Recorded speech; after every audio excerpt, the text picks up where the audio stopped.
ki İki sevgili eyni eşkin elin sıxanda darıxmadım ki Hele karşına gül satan kız gelip çıkanda darıxmadım ki Yoksa yadımdan çıkıp o kırmızı güller Əvvəlki eşkim elə tək qalmışam Nəfsim yatır tutar məni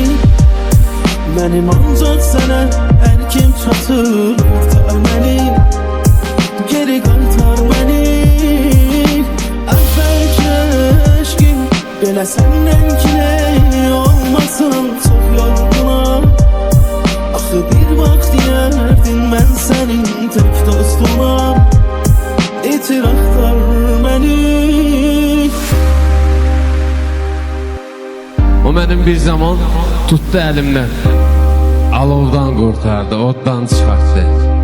Biraz sevib özünə aşık etdi Sonra eşya kimi yaddan çıxartdı Görəsən sənə heç deyiblər Sevdiğin insana neyləyiblər Ya da hər şeyi gizləyiblər Hamıdan hər şey gözlənir Yoxsa mən bildiyim sevgilim Həmin itirdiyim sevgilim Nə də olsa mənim Tutub əlimdən aparardı Əvvəlki eşkim elə tək qalmışam Nəbzim yatır qurtar məni Mənim ancaq sənə hər kim çatır Qurtar məni geri qaytar məni Əvvəlki eşkim elə səndən ki neyli olmasın Çox yorgunam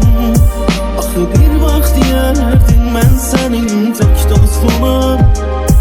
İtiraf məni